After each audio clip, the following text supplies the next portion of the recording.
Malayo pa lamang ay rinig na ni Karen ang nagchichismisang mga kaibigan. At syempre, si Calixto Bustamante ang topic. Mabuti tandito ka, Karen. Alam mo ba na may bago kaming nakalap na chismis tungkol kay Calixto Bustamante? Si Ira una nagsalita. Anong chismis naman yan? Curious niyan tanong sa mga kaibigan.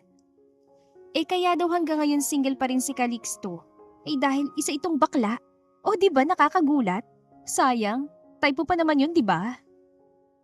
Hay nako Ira, hindi yan totoo no. Walang bakla yung ganyang kastig at kaganda yung katawan. Basta kahit anong sabihin nyo, hindi ako naniniwala na bakla siya. Mariing sagot niya. Bahala ka, choice mo yan. Ang mabuti pa, gumimik tayo mamaya sa kabilang bayan. Maraming mga bakasyonista. Yun yung sigurado na lalaking lalaki. Kinikilig naman na sabad ni Lee. Sorry pero hindi ako makakasama sa inyo eh. Kailangan kong mag-overtime mamaya. Ganun ba? Sayang naman hindi tayo kumpletong tatlo. Okay lang Ira, marami pa namang araw. Pwede sa Sabado, day off ko yun. Nagpaalam siya sa mga kaibigan na aalis na. Pupunta pa kasi siya ng palengke para bumili ng mga paninda ng kanyang ina. Nang mapadaan sa malaking bahay ng mga Bustamante, agad na hinanap ng kanyang mga mata si Calixto. Nakita niya itong lumalangoy sa malawak na swimming pool. Grabe, ang gwapo niya talaga at ang hot. Siguro ang sarap hawakan ng mga pandesal niya at muscles. Ay, Calixto, kailan mo kaya ako mapapansin? Maganda naman ako at sexy. Choosy ka pa ba sa beauty ko? Naibulong na lang niya sa kanyang sarili. Isang sulyap pa ang ginawa ni Karen bago nagpa siyang umalis at dumiretso ng palengke. Matapos mabili lahat ang dapat bilhin ay umuwi ni siya ng bahay. Naabutan niyang naglalabang kanyang ina. Ako na po yung tatapos niyan, inay. Hindi na anak, patapos na naman ito eh. Ano nabili mo ba lahat ang mga pinabibili ko sa'yo? Opo, inay. Sige po, ako na po yung magluluto ng tanghalian natin. Salamat, anak. Samantala, kakatapos lang mag-swimming ni Calixto nang dumating si Ryan, pinsan niya sa father's side. Nakangiti itong nilapitan siya at inabot ang tuwalya. Napadaan ka yata dito. May kailangan ka pa sa akin? Wala naman. Gusto ko lang ng kausap. Paano, nakakainis na si May. Hindi nakikinig sa mga paliwanag ko eh. Gusto ba naman na makipag-break sa akin? Ikaw naman kasi, tigil-tigilan mo ng pambababae. Mabuti sana kung wala kang girlfriend na nasasaktan sa ginagawa mo. Kung mahal mo talaga si May, magiging loyal ka sa kanya. Hindi mo siya lolokohin at sasaktan. Mahal ko si May, sure ako doon. Tungkol naman sa mga babaeng lumalapit sa akin. Wala lang yun, pampalipas oras lang. At saka kasalanan ko ba kung habulin ako at lapitin ng mga babae? Pagyayabang pa nito. Ewan ko sa'yo, bahala ka. Bakit hindi ka gumaya sa akin? Tahimik ang buhay. Walang pinoproblema sa mga babae. Proud pang sabi ng gwapong binatang si Calixto. Wala nga pero nachichismis ka naman. Nachichismis na ano? Na kaya daw hanggang ngayon single ka pa rin at walang love life dahil isa kang bakla. Natatawan sabi ni Ryan. What? Ako bakla? Sino nagsabi niyan? Hindi ko kilala. Narinig ko lang kanina nang duman ako. Pero alam mo ba yung isang babae doon ang ganda at ang sexy? Ayan ka na naman sa pagkababaero mo. Hindi talaga yung maiwasan lalo na't biniyaan tayo ng magandang katawan at gwapo mukha. Pagyayabang pa ni Ryan. Pagkaalis ni Ryan, ay saka nang siya umakyat ng kwarto. Kumuha siya ng damit sa cabinet nang mapansin ang isang box na nakasiksik sa sulok. Kinuha niya ito at binuksan. Mapait siya na pangiti na makita ang mga larawan nila ni Bea. Ilang taon na nakararaan nang iwan siya nito pero hanggang ngayon, umaasa pa rin ang puso niya na babalik ito para tuparin ang kanilang pangako sa isa't isa. Nasaan ka na ba, Bea? Babalikan mo pa ba ako o talagang kinalimutan mo na ako? Naitanong na lang niya sa kawalan. Ilang segundo pa niyang pinagbasda ng mga larawan bago ibinalik sa box at sinara ang cabinet. Nang matapos maligo, kagad siyang bumaba para kumain ng lunch. Pagpasok sa dining room ay naroon na ang mama at papa niya kasamang bunsong kapatid. O siya nga pala iyo, may bago tayong investor at ikaw ang gusto niya makausap. Panimula ng kanyang papa. Oh really? May schedule na ba kami ng meeting? Yes, tomorrow morning sa mismong hotel ni Miss Quinto. Miss, you mean dalaga siya? Oo anak, at ang ganda-ganda niya bagay kayong dalawa. Kinikilig na singit ang mama niya sa usapan. Mama naman, alam niyo naman na wala akong hilig sa babae. Ang gusto ko lang ay magtrabaho at magpayaman. Yun lang, maliban doon ay wala na. Meron ka pa nakalimutan kuya. Ano nakalimutan ko? Ang hintayin at umasa na, babalikan ka ni Ate Bea. Nawala biglang ngiti sa labi ng binata nang marinig ang sinabi ng kapatid niyang si Cassie. Sa bagay tama naman ito. Hanggang ngayon umaasa pa rin siya. Hindi niya alam kung tama ang ginagawa niya.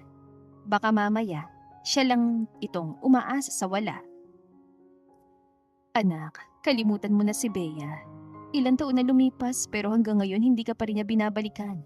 Paano kung may asawa at anak na pala siya ngayon? Tapos ikaw tong halos mamuti na mga mata sa kakahintay sa kanya. Tama na Calixto. Maraming babae hindi lang si Bea. Makakahanap ka pa ng masigit pa sa kanya. Yung babaeng deserve ng pagmamahal mo. May point ang mama mo Calixto. Tama na, itigil mo na ang kahibangan mo kay Bea. Tama na ang paghihintay sa kanya. Isipin mo naman ang sarili mo. Hindi ka na bumabata. Panahon na para magkaroon ka ng sariling pamilya. Ikaw naman kasi kuya, nagpapaniwala ka dyan kay Bea.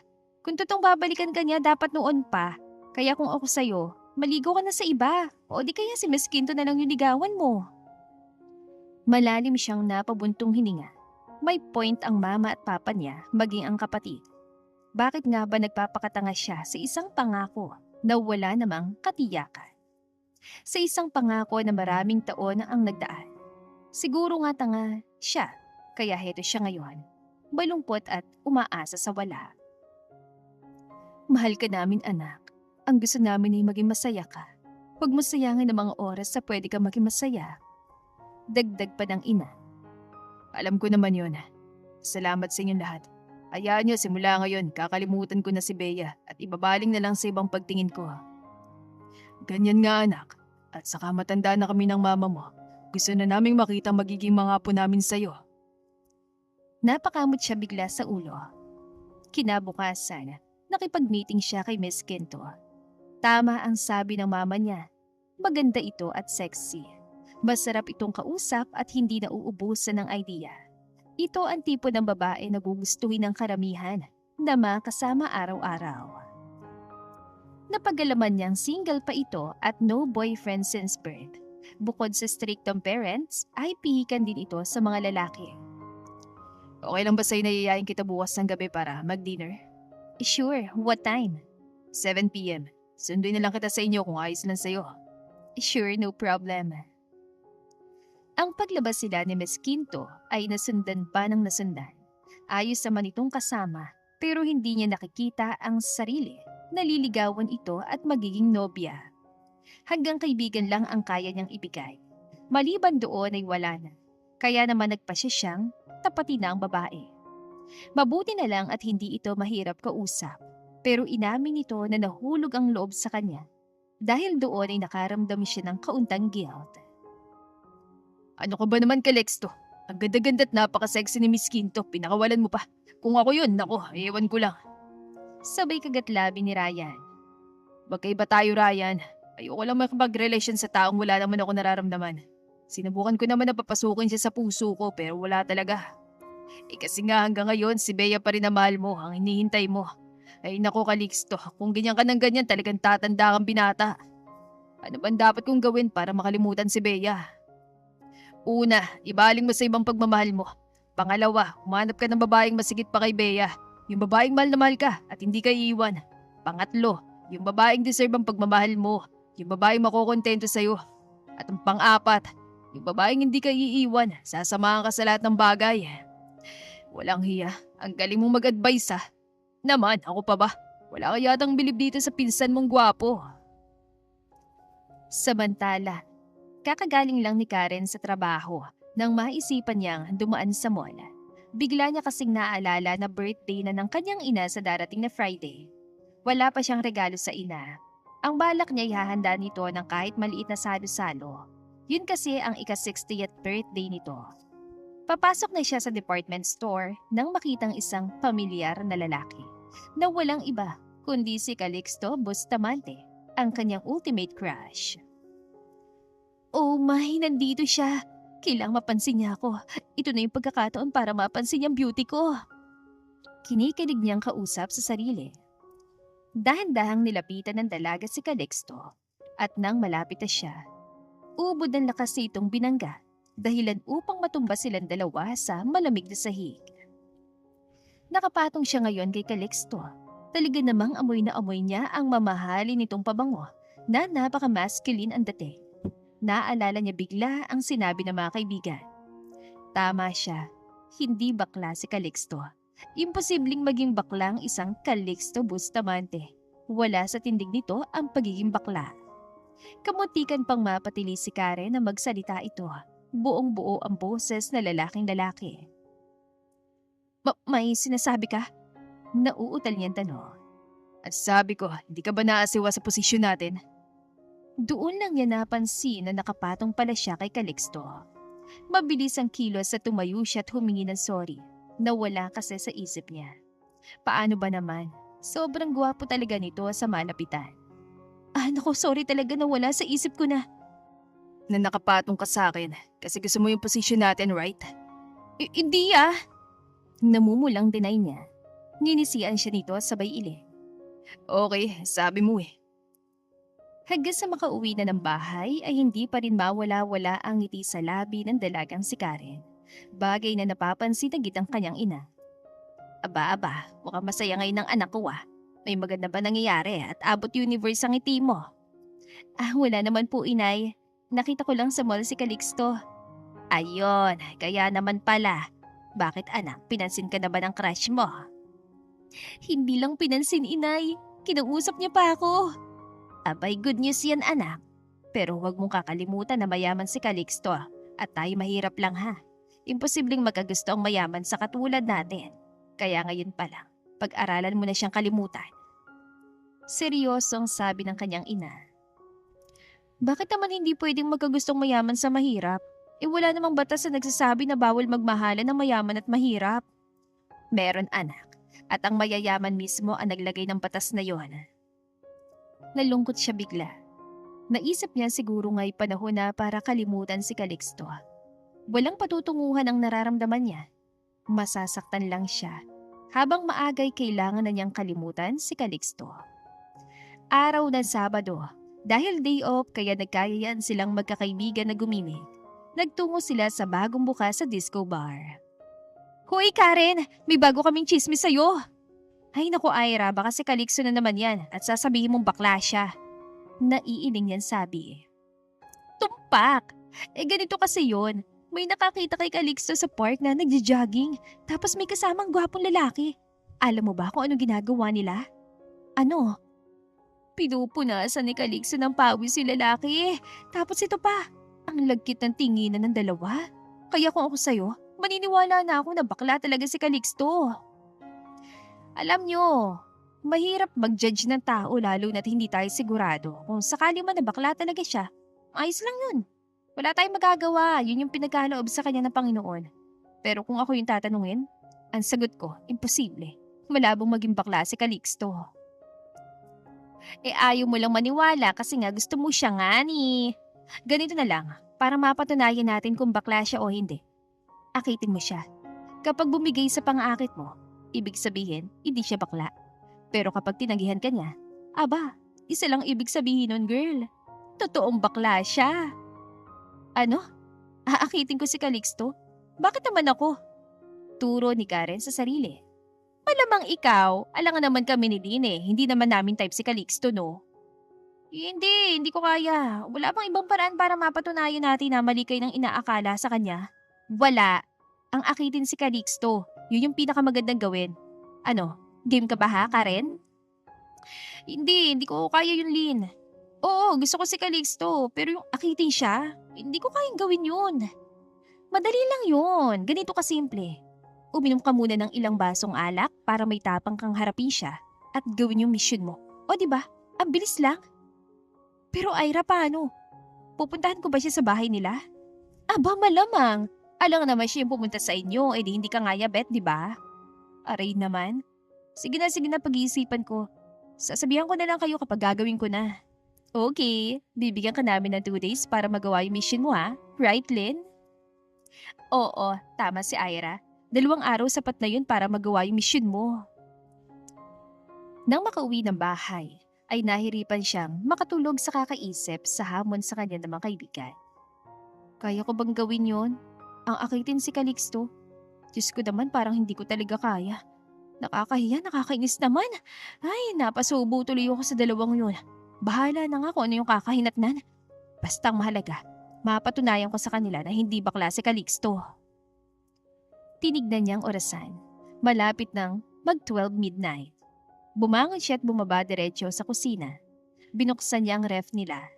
Doon ay may nakita siyang 2 can ng beer. Kinuha niya yon saka agad na tinungga. Nang maubos ang laman ay lumabas siya ng bahay. Saka pumunta sa bahay ni Calixto. Gagawin na niyang misyon habang malakas pa loob niya. Oo, kinakabahan siya pero bahala na. Ang mahalaga, mapatunayan niyang hindi bakla si Calixto. Nang marating ang bahay ng mga Bustamante ay sa likod siya dumaan. Alam niyang walang nagbabantay doon.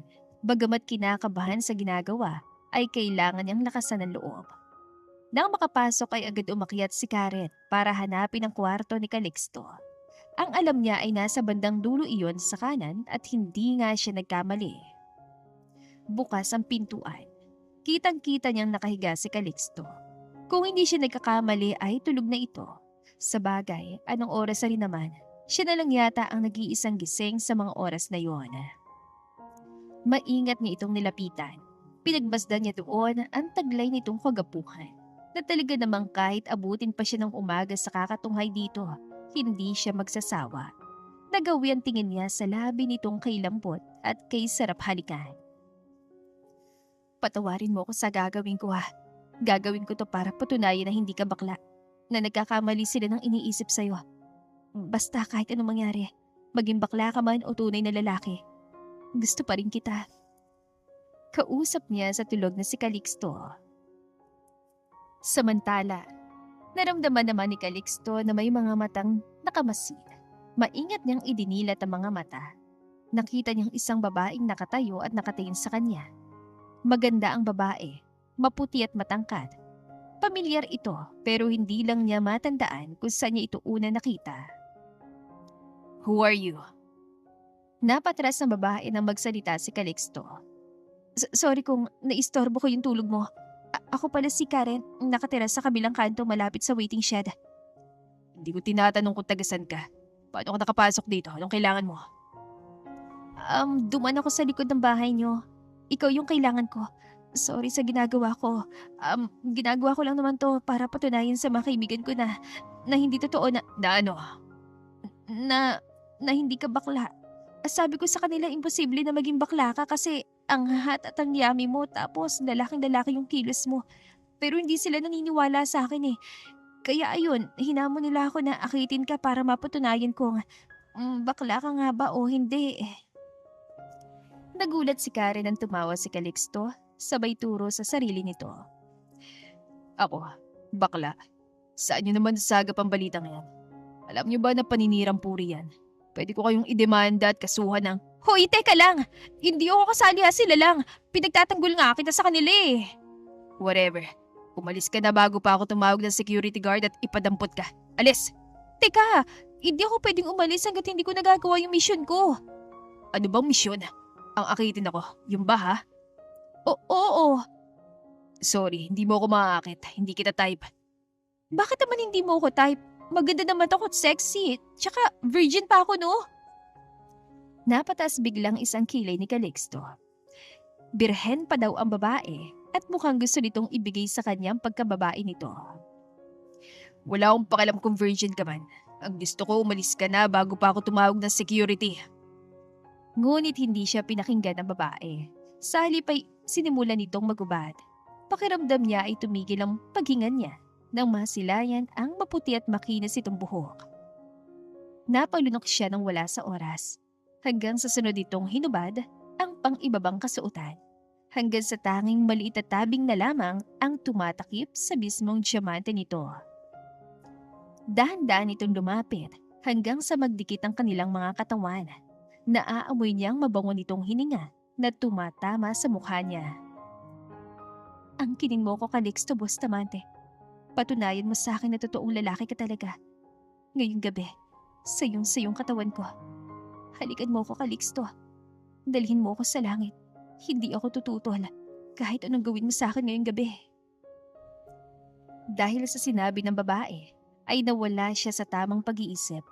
Waring may naguutos sa kanya na sundin ang utos nito, lalo na nang magawi ang tingin niya sa makinis at matatayog nito mga bundok. Ano nangyayari sa iyo, Calixto? Don't tell me na susundin mong babaeng yan. Anang isipan niya. Dahil dito ay nahulog siya sa malalim na pag-iisip. Hindi niya namalayang nakakandong na pala sa kanya ang babae. Ayaw mo ba? Dahil totoong bakla ka? Hindi siya sumagot. Sa halip ay mabilis niyang sinakop ang labi ng babae. Nang gigigil, mapusok at mapaghanap ang mga halik na ginagawad niya kay Karen. Calixto, namamao sa sambit ng babae nang saglit na maghiwalay ang kanilang mga labi doon. Yes, baby. Don't worry. Ibibigay ko sa yung gusto mo. At sisiguraduhin ko na pagkatapos ng gabing ito, hindi mo ako makakalimutan. Pabulong niyan sagot. Wala nang ang inaksayang sandali si Calixto. Tuluyan na niyang inangkin ang napakagandang babae doon. Akala niya ay nagsisinungaling lamang ito kanina. Pero nagkamali siya. Talagang unang lalaki na nakaangkin dito. Hindi niya alam kung ano ang dapat na maramdaman. Ang matuwa ba o ang magsisi dahil pinakailaman niya ito. Kinabukasan na magising si Calixto ay agad niyang kinapa sa kanyang tabi ang babae. Nang makapa ito ay sakalang siya huminga ng malalim. Dahan-dahan siyang bumangon at naupo sa gilid ng kama. Hindi naman nagtagal ay nagising ng babae. Nahihiya itong yumuko na makitang nakatingin siya sa gawin nito. Mabuti naman at gising ka na. Ano nga ulit ang pangalan mo? Karen del Carmen ang buong pangalan ko. Nahihiya nitong sagot habang nakayuko pa rin. Gusto kitang pakasalan. Pananagutan ko nangyari sa ating kagabi. Seryoso niyan Turan. Tama ba narinig ko? Pakakasalan mo ko? Paglilinaw nito sa sinabi niya. Oo, tamang narinig mo. Pakakasalan kita. Bakit? Ayaw mo ba? Naku, hindi. Oo, gusto ko na pakasalan mo ko. Good. Bukas sa bukas na rin ay magpapakasal tayo. Ang kaibigan kong judge ang magkakasal sa atin. Sa ngayon, pwede ka na umuwi. Iwan mo na lang yung cellphone number mo para mabilis kita makontak. Kagad naman tumalima ang babae at mabilis na umalis. Nang mapag-isa sa kwarto, ay malalim na napabuntong hininga si Calixto. Napaisip siya sa kawalan. Bakit nga ba niya inalok ng kasal ang babae? Naiiling na lang na bumalik siya sa pagkakahiga. Nang matapos kumain ng lunch ay pinuntahan niya si Ryan sa opisina nito sa Taguig. Nagulat pa ito na sabihin niyang ikakasal na siya bukas. Ano sinabi mo? Ikakasal ka na? Kanino? Hindi ko siya kilala. Tanging pangalan lang niyang alam ko. Wait nga muna pinsan. Naguguluhan ako eh. Paano nangyayari na ikakasal ka na? Saan mo nakilalang babaeng to? Maabang kwento. Basta alam ko na pasubo ako. Maganda ba? Oo, maganda naman. Ayos lang yan, at least ngayon, mag-aasawa ka na at matitigil ang chismis tungkol sa'yo. Na ano, nabakla ako? Exactly. Samantala, ilang oras nang nasa kwarto si Karen pero hanggang ngayon, hindi pa rin siya makapaniwala na ikakasal na siya kay Calixto Bustamante, ang ultimate crush niya since high school. Diyos ko, totoo ba talaga ito na ikakasal na ako kay Calixto? O baka naman, nananaginip lang ako? Kasi kung panaginip lang to, sana hindi na ako magising. Anya sa kawalan. Kinuha niya ang cellphone at tinawagan ng mga kaibigan. Gusto niyang ibalita ang good news. Tiyak magugulat ang mga ito at baka hindi kagad maniwala. Kahit siya man hanggang ngayon ay hindi pa rin makapaniwala sa bilis ng pangyayari. Hindi nagtagal ay dumating ang mga kaibigan niya at agad siyang tinanong sa good news na sinasabi niya. Anong good news ba yun ha, Karen? Si Ira agad ang nagtanong, halatang atat na itong malaman ang good news. Oo nga Karen, ano ba yun? Tungkol ba ito kay Calixto? Ano, lalaki ba siya o bakla? Sunod-sunod naman na tanong ni Lynn. Oo, Tungkol nga ito kay Calixto. Nagawa ko na yung hamon niya sa akin. Pinuntahan ko siya kagabi. At may nangyari sa amin. Hindi lang isang beses kundi 3 beses. Talaga? Sabay pa nasabi ng dalawa na tila hindi makapaniwala sa kanyang sinabi. Oo, at hindi lang yon. Ha? Meron pa? Niyaya niya ako ng kasal. At bukas ng kasal namin. What? Sabay na napatayo sa kinaupuan si Nalin at Ira. Oo, kaya simula bukas, ako na si Mrs. Karen Del Carmen Bustamante. Ang asawa ni Calixto Bustamante. Kinikilig pero madamdamin niyang sabi habang nakatingin sa malayo. Oh my! Ang swerte mo naman, girl! Tiyak, kainggitan ka ng mga kababayan dito sa atin. Dahil ikaw yung mapapangasawa ni Calixto. Alam niyo hanggang ngayon, hindi pa rin ako makapaniwala sa bilisang pangyayari. Bukas magiging asawa ko na si Calixto at gabi-gabi ko na siya makakatabi sa pagtulog. Nakakagulat naman kasi kahit kami hirap maniwala. Sabihin mo nga sa amin, Karen, ano bang ginawa mo? Paano nangyari na niyaya ka ng kasal ni Calixto? Hindi ko rin alam, Ira eh. Basta yun yung sinabi niya sa akin pagising ko. My God, Karen. Hindi kaya naakit siya sa kagandahan mo at nagustuhan yung ginawa mo kaya agad kang inalok ng kasal? Oo nga, may point si Ira. Grabe ka, Karen, ikaw na talaga ha. Oops, wag mo kaming kakalimutan sa kasal mo ha. Oo naman oh, kayo pa ba mga kaibigan ko kayo? Ay, kaya love na love ka namin ni Ira dahil hindi mo kami nakakalimutan. Mahigpit siyang niyakap ng mga kaibigan na agad naman niyang sinuklian ng mahigpit na yakap. Kinagabihan sa bahay ng mga Bustamante, handa na si Calixto na sabihin sa mga magulang ang tungkol sa kasal niya. Kanina pa namin napapansin ng papa mo na hindi mo ginagalaw ang pagkain. May problema ka ba? Wala naman po ma, pero may sasabihin na ako sa inyo at alam ko na magugulat kayo. Ano ba kasi yon? Tungkol saan?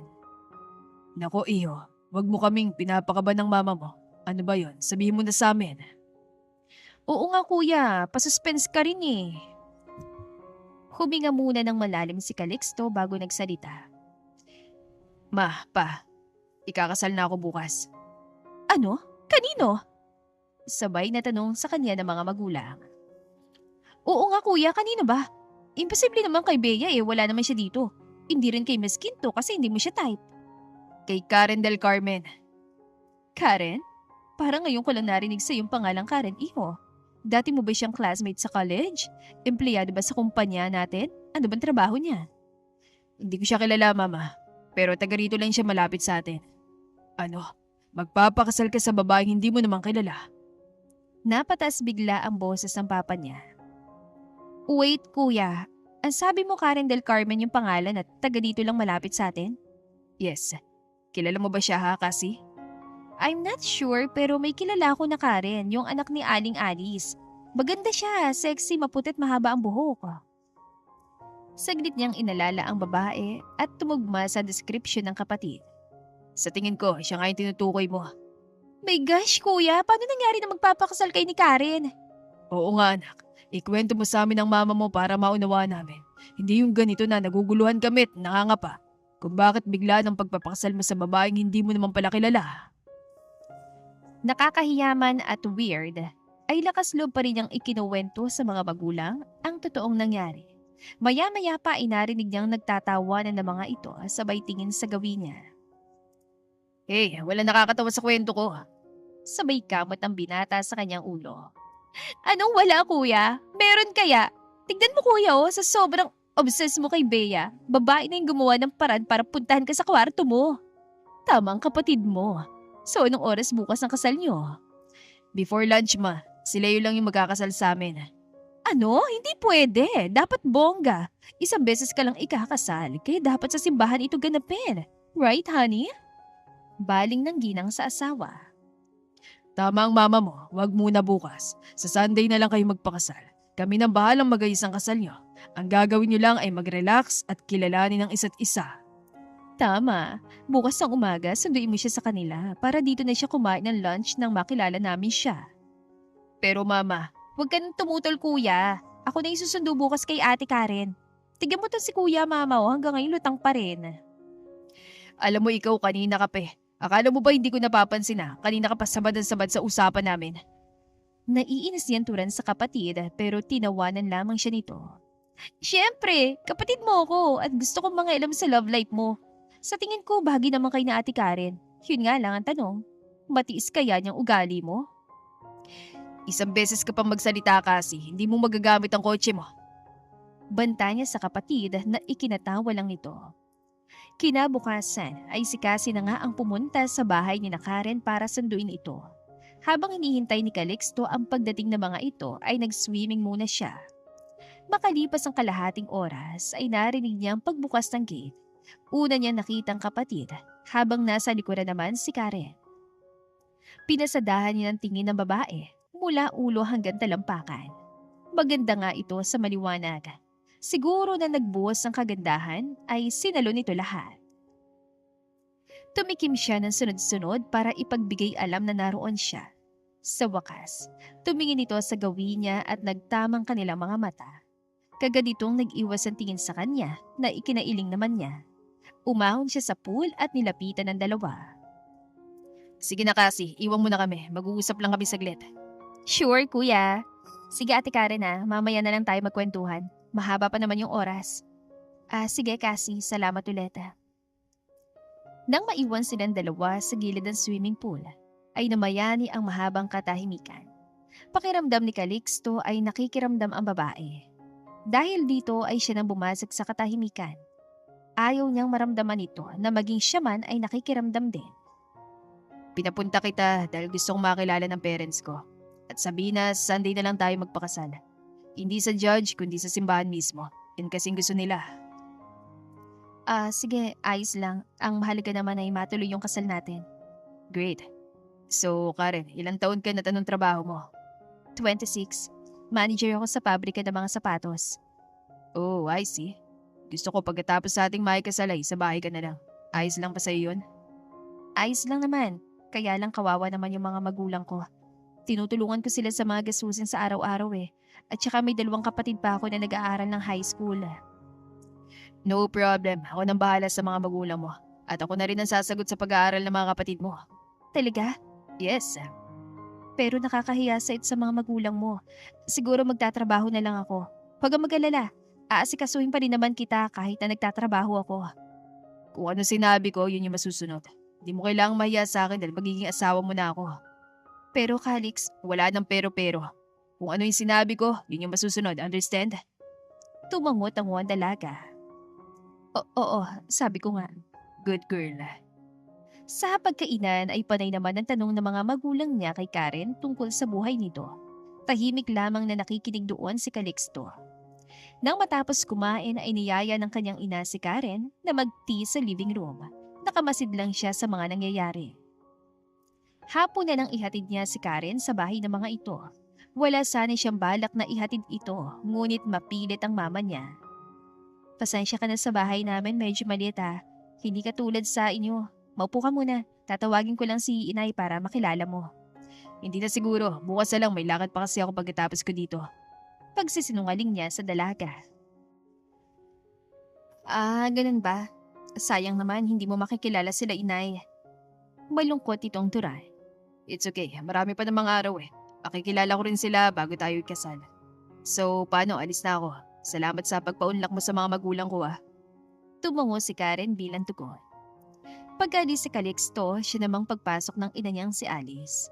Kagad itong tinanong kung si Calixto bang nagatid sa kanya. Si Calixto ba yung nagatid sa'yo? Opo, inay. Bakit naman pinaalis mo agad? Dapat tinawag mo kami na makilala namin siya ng personal at makilatis na rin. May lalakarin pa raw siya inay Sa susunod na araw na lang. Siya nga pala inay, hindi ngayon matutuloy yung kasal namin sa Sunday pa. Yun yung gusto ng parents ni Calixto at gusto rin nila na sa simbahan kami ikasal. Ayos lang sa amin. Mas maganda nga yun sa simbahan kayo ikasal para may basbas ng Panginoon. O sige, itutuloy ko na yung niluluto ko na makakain na tayo. Nang dumating ang araw ng linggo, maaga pa lang ay gumising na si Karen para maganda. Excited na siyang maging Mrs. Calixto Bustamante. Kay tagal niyang pinangarap yon. Akala niya ay sa panaginip lang siya ikakasal kay Calixto, pero hindi pala. Sa wakas, isa-isa nang natutupad ang mga pangarap niya at pinapangako niya na hindi magsisisi si Calixto na siyang pinakasalan nito. Gagawin niya lahat. Pagsisilbihan niya ito sa abot ng kanya makakaya. Ipaparamdam niya kung gaano niya ito kamahal.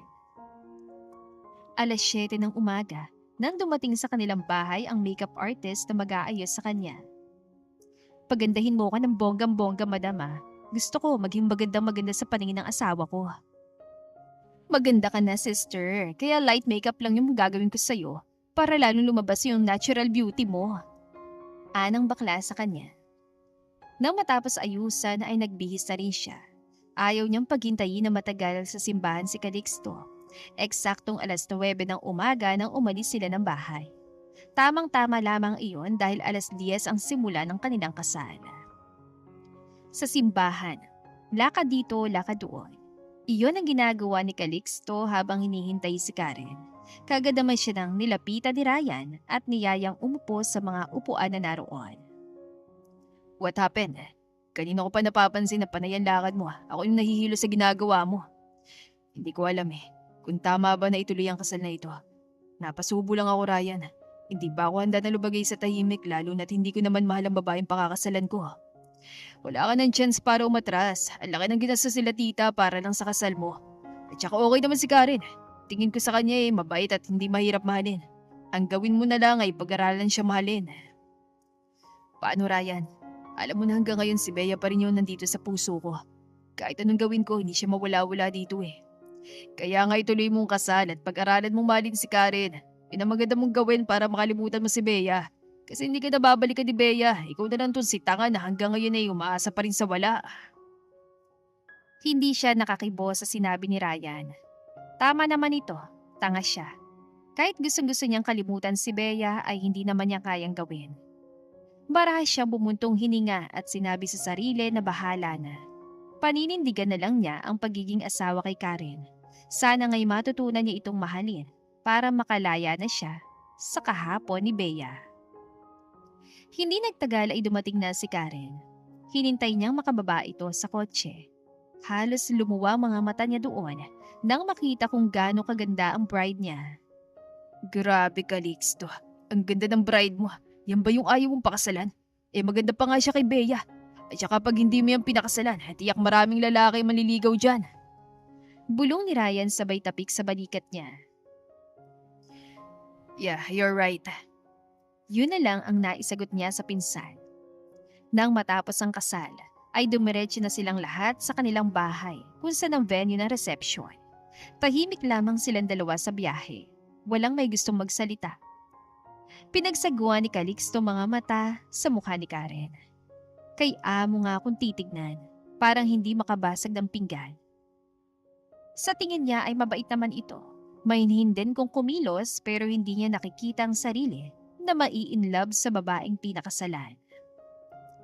Nang makarating ng bahay, isa-isa niyang pinakilala sa mga business partner ang mga kaibigan si Karen.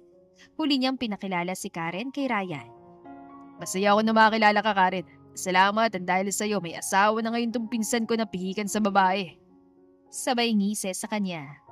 Ganun ba? Ako nga hindi pa rin makapaniwala na kasal na ako kay Calixto na mag-asawa na kami. Masyado kasing mabilis sa mga pangyayari. Anyway, congratulations ulit sa inyong dalawa at welcome sa family namin. Salamat, Ryan. Nagpaalam sa kanya si Calixto na kakausapin lang nito ang mga kaibigan kaya naiwan si Karen doon sa kanilang table. Nagulat pa siya nang lapitan ni Ira at Lynn at saka naupo sa tabi niya. Grabe, kahit ilang araw lang pinagandaan tong kasal niyo, ang bongga ng kinalabasan. Oo nga, Karen, nakakaingit ka talaga. Parang gusto ko na ring mag-asawa ni Ira na kasing gwapo't yaman ni Calixto. Tama ka dyan, Lynn. Kahit bakla basta gwapo't mayaman, game ako na magpakasal. Hoy, kayong dalawa tumigil nga kayo. Baka marinig kayo ni Calixto ng mga magulang niya nakakahiya. Saway niya sa mga kaibigan. Sorry naman, masaya lang kami ni Lynn para sa'yo. Sana kahit may asawa ka na makalabas pa rin tayo gaya ng dati at walang magbabago sa friendship nating tatlo. Oo naman, promise ko yan sa yung dalawa. Sabay siyang niyakap ng dalawang kaibigan. Nagpapasalamat pa siya sa Panginoon at nagkaroon siya ng tunay na mga kaibigan sa katauhan ni na Ira at Lynn. Madaling araw na nang natapos ang party. Napansin ni Karen na lasing na si Calixto base sa kilos ito. Nang makaalis sa mga kaibigan at katrabaho, ay saka lamang niya ito nilapitan at niyayang umakyat sa kwarto nito. Halika, aalalay na kitang umakyat. No need, kaya kong sarili ko. Tsaka hindi ako lasing, nakainom lang ng konti. Pero Calixto, wag na makulit Karen. Ang ayoko sa lahat yung makulit at hindi makaintindi sa isang sabi lang.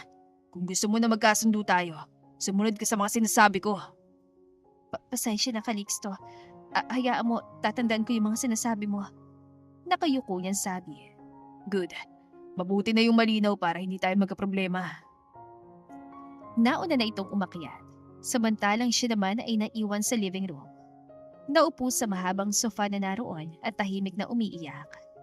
Pinalipas muna niyan 2 oras bago umakyat sa kwarto ni Calixto. Dahan-dahan niyang binuksan ang pintuan ng kwarto. Akala niya tulog na si Calixto pero hindi. Dahil gising na gising ito at nakaupo sa kama. May hawak na picture ng babae at kinakausap nito. Sa halip na tumayo at pagmasdan ay maingat niyang sinarang pintuan saka bumalik na lamang sa living room. Sino kayang babaeng yun? Siya kaya yung mahal ni Calixto? Kung siya mahal ni Calixto, nasa na siya ngayon? Mga katanungan sa kanyang isipan na tanging si Calixto lamang ang makakasagot.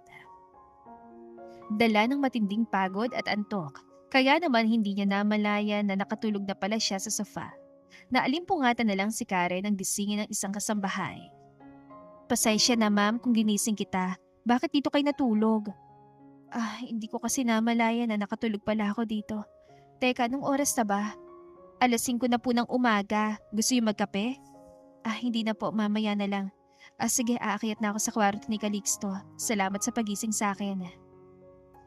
Pagdating sa tapat ng pintuan, ay maingat niya itong binuksan at pumasok sa loob. Ayaw niyang makalikha ng ingay na magiging dahilan para magising si Calixto. Pinagmasdan niya ang asawa. Mahimbing itong natutulog. Naagaw ang pansin niya sa mga larawan na nagkalat sa kama. Isa-isa niyang dinampot at ibinalik yon sa box na naroon.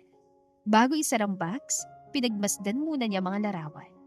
Larawan niyo ng isang magandang babae. Yung iba naman ay kasama nito si Calixto at sweet ang dalawa. May nakita siya mga sulat sa likuran ng larawan. Lakas loob niyang kinuhang isa at binasa. Ngayon, alam na niya ang dahilan kung bakit matagal na naging single si Calixto. Hinihintay nito si Bea, ang babaeng mahal na mahal nito. Parang tinusok ng kutsilyo ang puso niya sa nalaman. Nakaramdam siya ng inggit kay Bea. Huwag kang mag-alala, Calixto. Ngayon na asawa mo na ako. Gagawin ko lahat para makalimutan mo si Bea. Hindi mo man ako mahalin kagaya ng pagmamahal mo sa kanya. Sinisiguro ko naman na mamahalin mo rin ako pagdating ng araw. Nang magising si Calixto, agad niyang napansin na wala na sa kama ang mga pictures ni Bea, maging ang box na pinaglagyan nito. Nasaan na yun? Dito ko lang yung kagabi nilagay bago ako matulog eh. Tinignan niya sa ilalim ng kama. Baka nahulog pero wala rin doon. Bumukas ang pintuan ng banyo. Lumabas si Karen na bagong paliko. Yung mga pictures ba yung hinahanap mo? Tanong agad ito. Oh, teka, bakit alam mo tungkol sa mga pictures? Nakita ko kasi na nagkalat sa higaan kaya niligpit ko. Ibinalik ko na sa box at nilagay sa cabinet mo. Sa susunod wag mong papakilaman ng mga gamit ko kahit nakakalat pa. Pasensya na, hindi na mauulit. Talagang hindi na mauulit dahil kapag naulit pa ito, magagalit talaga ako sa'yo. Pasensya na talaga. Magbihis ka na at pagkatapos dadaanan natin sa bahay yung mga gamit mo. Bakit? Saan tayo pupunta? Sa bahay ko, doon tayo titira, hindi dito. Sige. Kung yan ang gusto mo, yan ang masusunod. Iniwan ni Calixto sa kwartong asawa at bumaba para kausapin ang mga magulang. Nagulat naman ang mga ito sa kanyang sinabi. Bakit lilipat pa kayo sa bahay mo? Pwede naman na dito na lang kayo tumira. Hindi pwede ma, may asawa na ako. Mas maganda kung may privacy kami mag-asawa. Pagdadahilan niya sa ina. Hayaan mo na Hana, may point si Calixto. At saka paano sila makakabuo agad kung nandito sila? Oo, siya sige, payag na ako. Pero sa isang kondisyon. Anong kondisyon naman yan, ma? Bigyan niyo agad kami ng apo. Kailangan bago matapos ang taon na ito mabuntis mo si Karen. What? Tama ang mama mo. Nang sa ganun ay makita na namin ang mga apo namin habang malakas pa kami. Pagsang-ayon naman ang papa niya. Wala siya nagawa kundi ang tumango na lamang. Sa isip-isip niya, imposibleng mabuntis si Karen lalo na't hindi naman sila nag-honeymoon kagabi. Para sa kanya, tama ng isang gabi na may nangyari sa kanila at hindi na yun mauulit kahit kailan. Matapos magbihis ni Karen ay agad silang umalis. Pagdating nila sa bahay ng mga magulang ay pinaupo muna siya nito sa upuang kahoy. Saglit lang, kukunin ko lang sa taas yung mga gamit ko. Sige na, bilisan mo. Ayoko sa lahat yung pinaghihintay ako na matagal. Mabilis itong tumalima habang siya naman ay naiwan sa maliit na sala. Nagawi ang tingin niya sa mga pictures frame na nakasabit sa dingding. Mga pictures iyon ni Karen ng bata pa. Meron din ng 18th birthday nito. Napangiti siya bigla habang pinagmamasdan ng mga pictures ni Karen. Maya-maya lang ay nasa harapan na niya si Karen. Hawak ang isang maleta na hindi naman kalakihan. Let's go! Sa halip na kunin ang maletang dala nito, ay nagpatiuna na siya lumabas ng bahay saka sumakay ng kotse. Kakasakay lang niya nang magring ang cellphone. Si Ryan ang tumatawag. Kagad niyang sinagot ang tawag. Hello Ryan, napatawag ka. Alam mo na ba ang balita? Anong balita? Nandito na sa Pilipinas si Bea. Hindi sinasadya nagkasalubong kami kanina sa isang resto. Totoo?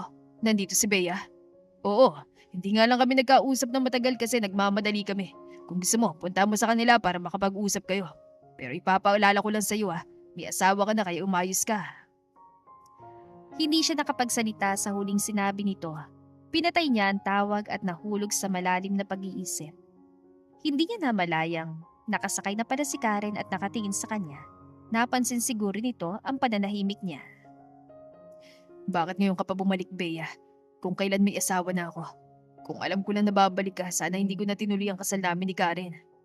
Anang isipan niya. Mabilis niyang pinaandar ang sasakyan. Nang makarating sa bahay niya ay agad siyang bumaba. Nakasunod lang sa kanya si Karen. Ito ang bahay ko. May 4 na kwarto. Yung unang kwarto sa kanan sa akin yon. Yung sa dulo magiging kwarto mo. Bakit magkaiba yung kwarto natin?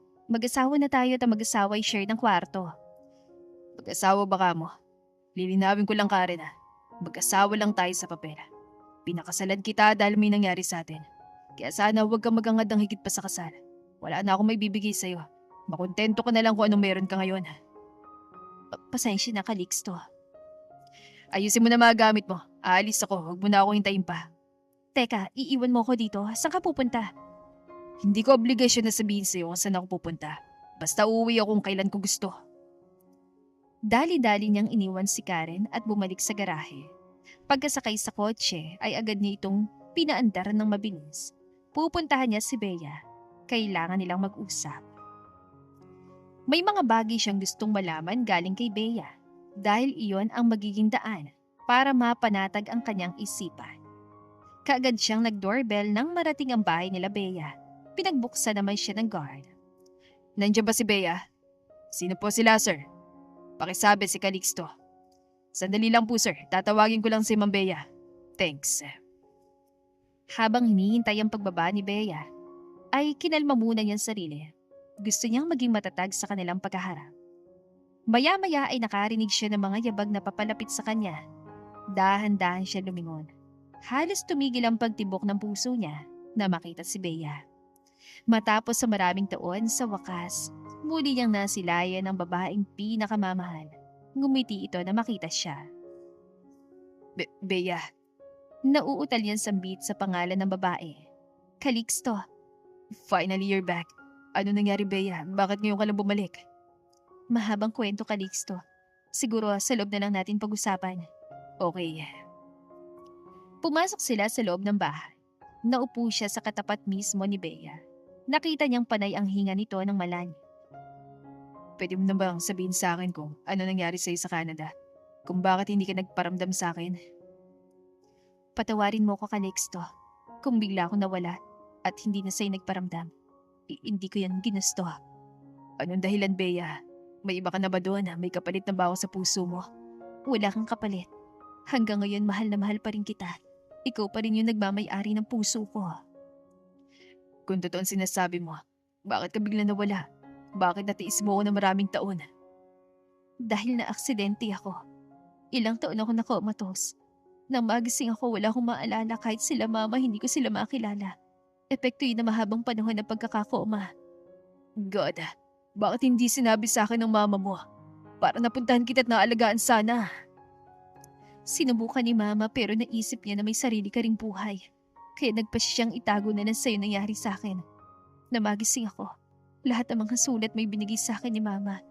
Kaya nang masiguro ng doktor na malakas na ako at pwede nang bumiyahe, pinayagan na niya ako na umuwi. Alam mo ba na miss na kita? Sabik na ako na mayakap ka. Pero nawala yung excitement na yun na malaman ko na ikakasal ka na. Gusto kitang tawagan para pigilan ang kasal niyo pero naisip ko na yung unfair ko naman kung gagawin ko yun. Masakit Calixto pero kailangan kong tanggapin na huli ng lahat sa atin. Hindi pa huli ang lahat. Mahal na mahal pa rin kita, Bea. Yung kasal namin ni Karen, pwede ko yung ipawalang bisa. Hindi ko siya mahal. Napasubo lang ako sa kasal na yun. Pero Calixto, papayag ba siya na ipawalang bisang kasal niyo? Ako ang bahala, Bea. Ang mahalaga, malinaw na lahat. Ngayon na bumalik ka na. Magsisimula ulit tayo at hindi na tayo magkakahiwalay kahit kailan. Oo, Calixto. Hindi na ako mawawala sa'yo. Magsasama tayo hanggang sa huling sandali natin dito sa mundo. Samantala, gabi na ngunit wala pa rin si Calixto. Nag-aalala na si Karen sa asawa. Gusto niya itong tawagan pero wala naman siyang number nito. Diyos ko, nasaan ka na ba Calixto? Lord, ikaw na pong bahala sa asawa ko. Kakasal lang namin. Huwag niyong hayaan na mapahamak siya. Ingatan mo siya para sa pamilya niya at syempre para sa akin. Mahal na mahal ko si Calixto. Hindi ko kakayanin kapag napahamak siya. Kahit antok na, ay sinika pa rin niyang hintayin ang asawa. Eksaktong 11:11 ng gabi nang marinig niyang dumating ang sasakyan nito. Dali-dali niyang binuksan ng pintuan at sinalubong ito. Nagtaka siya na makitang abot tainga ang ngiti ng asawa. Malayo sa kilala niyang Calixto Bustamante na seryoso at hirap ang ngitiin. Mabuti naman at dumating ka na. Kumain ka na ba? Gusto mo ipaghain kita ng pagkain? Hindi na kailangan, busog ako. Kung hindi ka pa inaantok, gusto ko sana na mag-usap tayo tungkol sa ating dalawa. Hindi pa naman. Ano bang pag-uusapan natin? Alam mo naman ang tungkol kay Bea, right? Bumalik na siya. Actually, galing ako sa bahay nila at nagkaayos na kaming dalawa. Nasagot na yung mga katanungan ko kung bakit natiis niya ako ng mahabang panahon. I'm sorry, Karen, pero kailangan ko ipawalang bisang kasal natin. Sa totoo lang, nagulat ako nang alokin kita ng kasal. Hindi ko lang mabawi dahil natuwa mga magulang ko. Pero ngayon na bumalik na si Bea at nagkaayos na kami, wala nang dahilan upang maging mag-asawa pa tayo. I hope naunawaan mo ko. Kasi pareho lang tayong masasaktan kung magtatagal pa tayo bilang mag-asawa. Naiintindihan ko. Kung yan ang gusto mo, sige ibibigay ko. Pero may isang bagay sana akong ipapakiusap sa'yo. Pwede bang kahit hiwalay na tayo magpanggap pa rin tayong mag-asawa? For what? Masasaktan na mga magulang ko sa oras na malaman nilang hiwalay na tayo. Ayoko silang masaktan kaya sana pumayag ka. Pero mahirap ang gusto mong mangyari. Ayoko magpanggap dahil sa oras na mabuko tayo mas masasaktan sila. Mas mabuting sabihin na lang ang katotohanan kaysa magsinungaling. Sana naunawaan mo ko at ginagawa ko lang ang tama. Ayos lang. Naiintindihan ko. Thank you. Pag-akyat ni Calixto sa kwarto nito, ay doon na lang niya pinakawalan ang mga luhang kanina pang gustong pumatak. Nasasaktan siya. Masakit. Akala pa naman niya ay magsasama sila na matagal at matututunan niyang mahalin ito. Pero hindi pala. Nang gabing yon ay agad niyang binalik sa maleta ang mga gamit. Pinagluto niya na masarap na almusal ang asawa na sumapit ang umaga. Gusto niya itong pagsilbihan habang hindi pa pinapawalang bisa ang kasal nila. Pero nalungkot siya nang hindi man lamang nito tinikman ang mga pagkaing niluto niya. Malungkot niyang nilagay sa Tupperware ang mga pagkain at nilagay sa ref. Nang matapos maglinis ay tinawagan niya mga kaibigan. Nagulat ang dalawa nang sabihin niya tungkol sa sinabi ni Calixto. Kita niya ang awa sa mga ito para sa kanya. Sorry Karen, kasalanan namin ni Ira kung bakit napunta ka sa sitwasyon na ito. Kung hindi ka namin hinamon na akitin si Calixto hindi sana mangyayari to. Ayos lang. Kasalanan ko rin naman dahil pumayag ako at umasa. Hindi ko naman alam na babalik pa si Bea sa buhay ni Calixto eh. Kasi naman, wrong timing yung balik niya. Dapat doon pa siya bumalik, hindi yung kung kailang kasal na si Calixto. Saka naman siya babalik at maninira ng pagsasama. Naiinis sa sabi ni Ira sabay simangot. Oo nga, tama si Ira. Napakasama niya. Pero kung totoong mahal niya si Calixto, hindi siya maninira ng pamilya.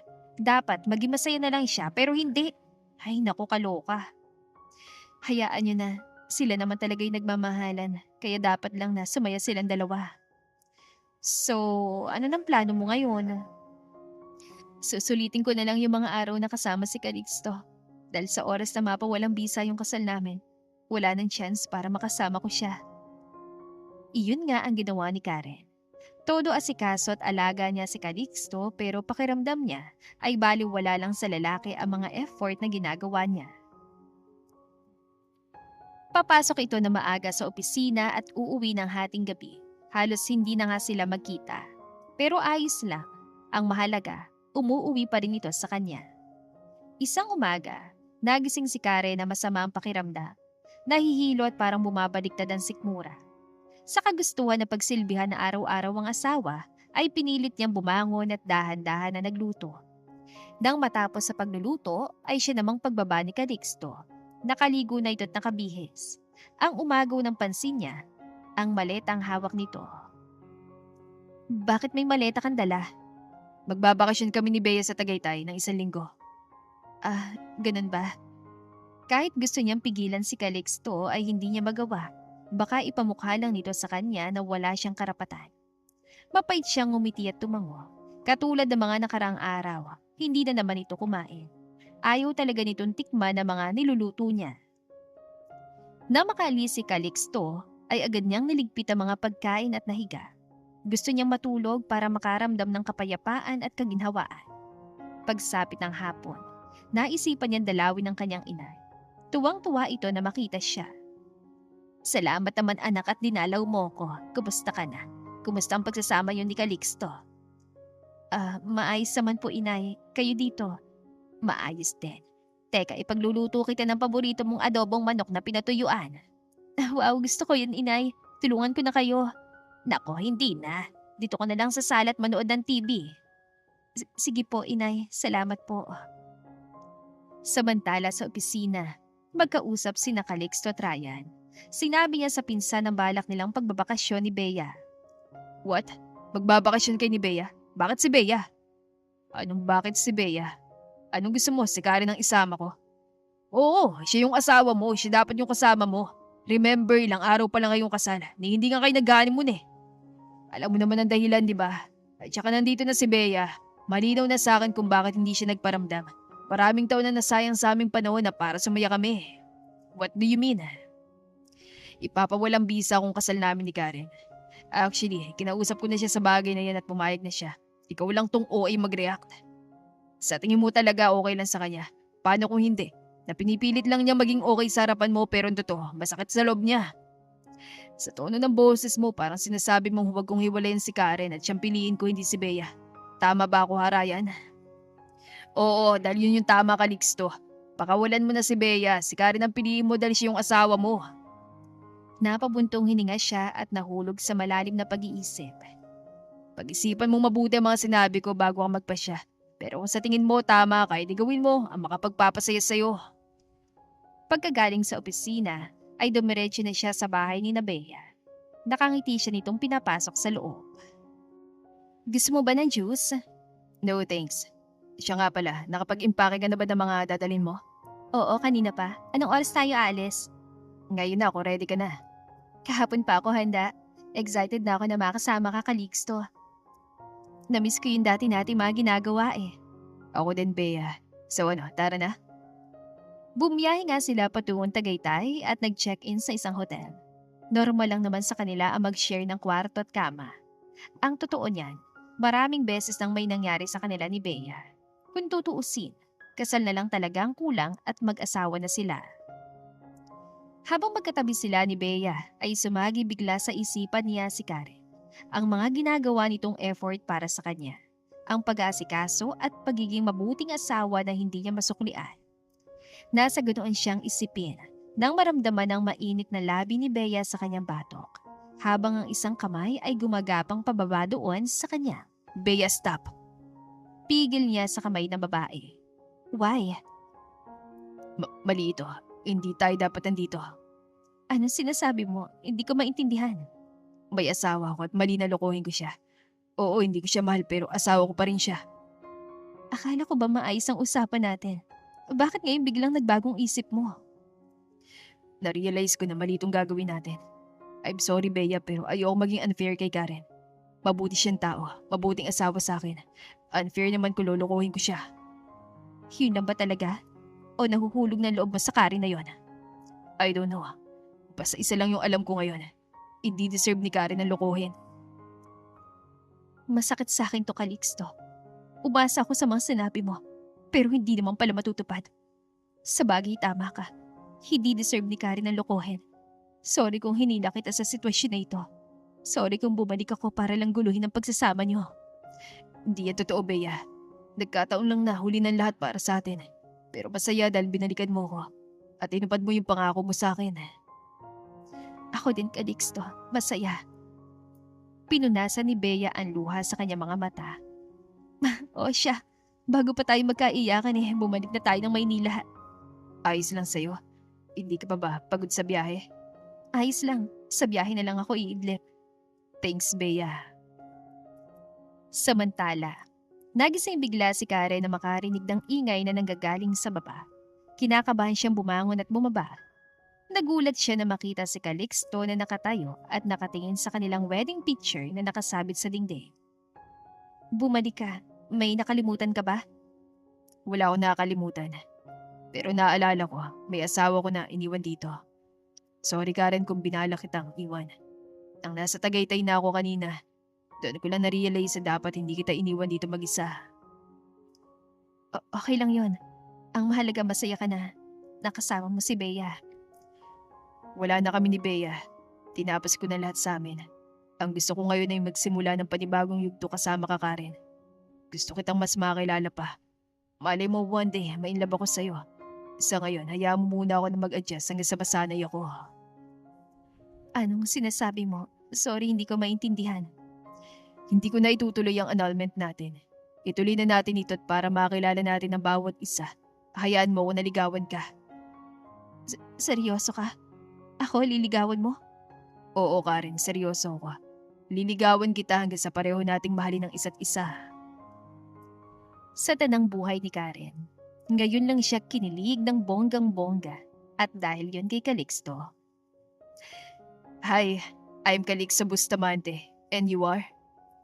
Nagulat pa si Karen na magpakilala si Calixto at sabay lahad ang palad sa kanya. Kinikilig na inabot niya ang kamay nito. Hello too. I'm Karen Del Carmen. Nice meeting you. Nang magdaop ang kanilang mga palad doon, pakiramdam ni Karen ay iyon ang simula para sa kanila ni Calixto at sisiguraduhin niya na makukuha ang puso nito. Simula ng gabing iyon ay naging close sa sila ni Calixto. Kumakain na ito kasabay niya at umuuwi na rin na maaga. Pag-araw naman ng linggo, nagsisimba muna sila bago mamasyal at kumain. Walang kasing sayang na darama niya ngayon.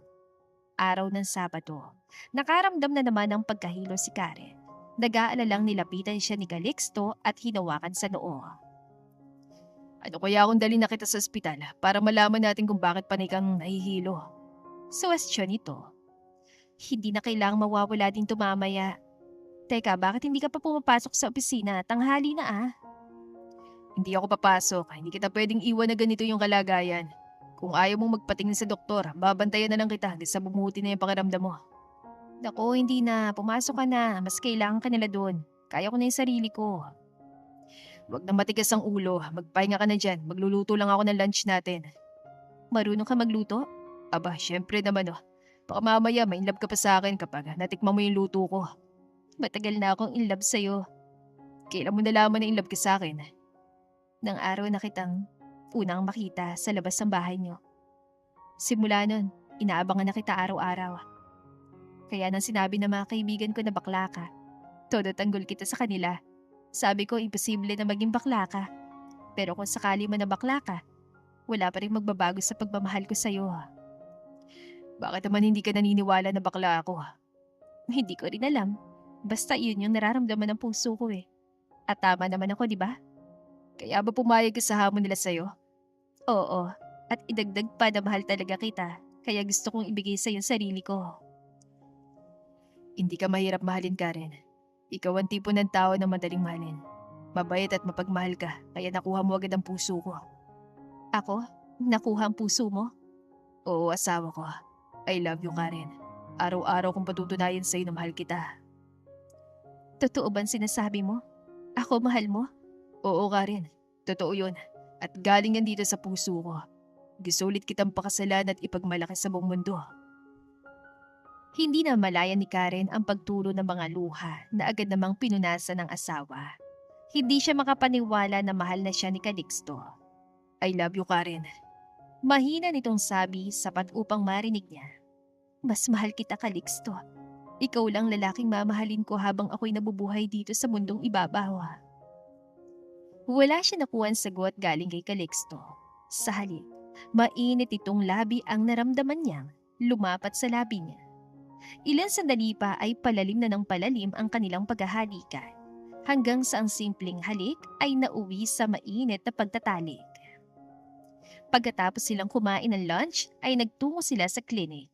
Iyon kasi ang gusto ni Calixto para malaman kung anong sakit niya. Dok, kumusta? Anong sakit ang asawa ko? Oo nga, Dok. Lately kasi madalas ako mahilo at nagiging antukin din ako. Relax lang po kayo, Mr. and Mrs. Bustamante. Wala po kayong sakit. Ang inyong nararamdaman ay normal lang sa babaeng nagdadalang tao. Nagdadalang tao? Sabay nilang sabi sa doktor. Yes, congratulations. You are 3 weeks pregnant. Narinig mo yun, Karen. Buntis ka. Oo, narinig ko. Kung ganoon, magiging mommy at daddy na tayo. Mahigpit siya niyakap ni Calixto at pinupog ng halik sa pisngi. I love you, mahal ko. Excited na ako na makita ang ating munting anghel. Ako din, asawa ko. Mahal na mahal din kita. Magkahawak kamay silang lumabas ng klinik habang parehong may malawak na ngiti sa mga labi. Excited na silang makita ang bunga ng kanilang pagmamahalan at kukumpleto sa kanilang pagsasama. At dito na po nagtatapos ang ating kwentong pag-ibig. Maraming salamat po sa pakikinig. To God be the highest glory. Hanggang sa muli, paalam!